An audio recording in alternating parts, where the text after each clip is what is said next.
¿Sabías que un mecánico de veintipocos años logró crear el imperio criminal más poderoso de Ecuador desde una celda de prisión? Esta es la historia de un hombre que desafió a todo un país, que convirtió las cárceles en palacios, y cuya fuga provocó que un presidente declarara conflicto armado interno. Pero antes de que te vayas, déjame contarte algo que te va a sorprender al final de este vídeo sobre cómo terminó todo. En la ciudad costera de Manta, el 30 de septiembre de 1979, nació José Adolfo Macías Villamar. Sus padres jamás imaginaron que su hijo Adolfito, como le decían cariñosamente, se convertiría en el criminal más buscado de América Latina.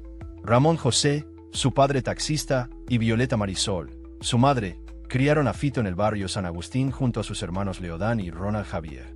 La vida de Fito parecía destinada a la normalidad.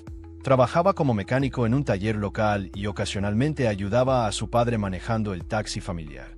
Pero todo cambió a finales de los 90 cuando conoció a dos hombres que transformarían su destino para siempre.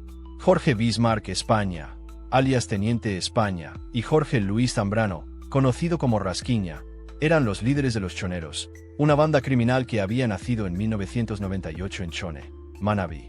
Inicialmente se dedicaban a robos y extorsiones, pero pronto descubrieron algo mucho más lucrativo. El puerto de Manta era la puerta perfecta para el tráfico internacional de drogas. Fito fue reclutado por Teniente España después de coincidir en partidos de fútbol del barrio. Su primer trabajo fue robar autos y desmantelarlos para vender las piezas.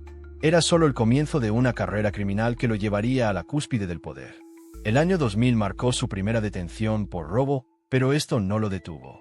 En 2010 ya era la mano derecha de Rasquiña, y para 2011 las autoridades lo capturaron por narcotráfico y delincuencia organizada. Fue condenado a 34 años de prisión y enviado a La Roca, una cárcel de máxima seguridad en Guayaquil. Pero aquí es donde la historia se vuelve realmente increíble. Lejos de ser derrotado, Fito convirtió la prisión en su centro de operaciones. Y lo que hizo después dejó boquiabierta a toda Ecuador. El 11 de febrero de 2013, Fito protagonizó una de las fugas más audaces de la historia criminal sudamericana. Junto con 17 miembros de los Choneros, inmovilizó a 14 guardias penitenciarios y escapó por el río Daule en botes. La operación fue tan precisa que reveló las graves fallas del sistema penitenciario ecuatoriano. Pero 3 meses después fue recapturado en Manta, escondido en una caleta subterránea. Este detalle es importante porque muestra su obsesión por los búnkeres, algo que sería clave años después. La muerte de Rasquiña el 28 de diciembre de 2020 cambió todo. Fito asumió el liderazgo de los Choneros, aunque no todos los miembros de la banda lo aceptaron inicialmente. Sin embargo, consolidó su poder y desde la penitenciaría del litoral ejerció un control casi absoluto. Y aquí viene la parte más impactante de toda esta historia. Fito no solo controlaba la cárcel, sino que la había convertido en un auténtico palacio.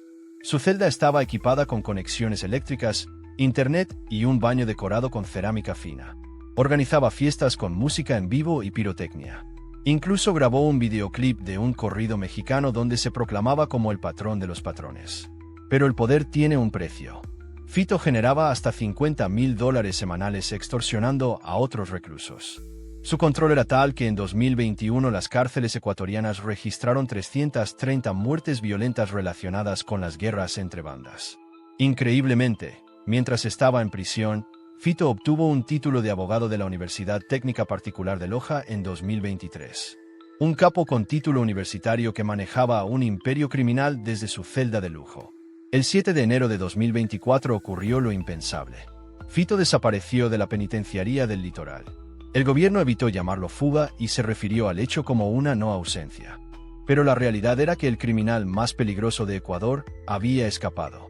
La respuesta fue inmediata y devastadora. El presidente Daniel Noboa declaró estado de excepción y catalogó a los Choneros como organización terrorista.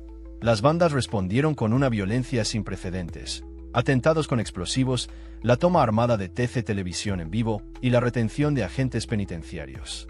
Ecuador se sumió en el caos. La fuga de Fito había desatado una guerra urbana que paralizó al país. Durante más de 500 días permaneció prófugo, convirtiéndose en un fantasma que aterrorizaba desde las sombras. Mientras tanto, Estados Unidos lo acusó de 7 cargos criminales, incluyendo conspiración para distribuir cocaína internacionalmente y uso de armas de fuego para el narcotráfico. La alianza entre los choneros y el cártel de Sinaloa había creado una red que enviaba toneladas de cocaína desde Sudamérica hasta Estados Unidos. El Departamento del Tesoro sancionó a la organización y congeló sus activos.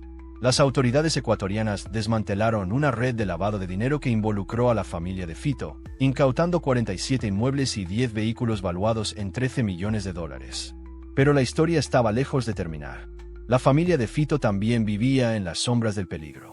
Su hija Michelle fue secuestrada en 2021, aunque fue liberada 4 días después. Su esposa y 3 hijos fueron deportados de Argentina en enero de 2024, donde habían comprado una casa por $300,000 en efectivo. Y aquí llega el momento que prometí al inicio del vídeo. Después de más de 500 días de búsqueda, el 25 de junio de 2025, Fito fue recapturado en Manta. Pero no de cualquier manera. Estaba escondido en un búnker subterráneo, bajo una puerta secreta en la cocina de la casa de un agente de tránsito. El operativo requirió una excavadora para acceder al escondite, donde Fito estaba custodiado por 4 hombres. El presidente Noboa anunció la captura declarando: "Recuperaremos el país sin tregua". La historia de Fito es el retrato de cómo un mecánico de barrio logró desafiar a todo un estado con una mezcla de audacia, corrupción y violencia. Su extradición a Estados Unidos está en proceso, donde podría enfrentar cadena perpetua. Entre 2021 y 2024, las cárceles ecuatorianas registraron cerca de 420 muertes violentas, muchas vinculadas a las guerras entre los choneros y bandas rivales. Ecuador, que alguna vez fue llamado la Isla de la Paz, se convirtió en un epicentro del narcotráfico internacional. La captura de Fito marcó un hito, pero no el fin de la lucha contra el crimen organizado. Su historia nos recuerda que el crimen organizado trasciende a un solo hombre y que la única manera de combatirlo es fortaleciendo las instituciones y la justicia. Esta es la historia de José Adolfo Macías Villamar, el hombre que demostró que desde una celda de prisión se puede controlar un imperio criminal, pero que al final, la justicia siempre encuentra la manera de prevalecer.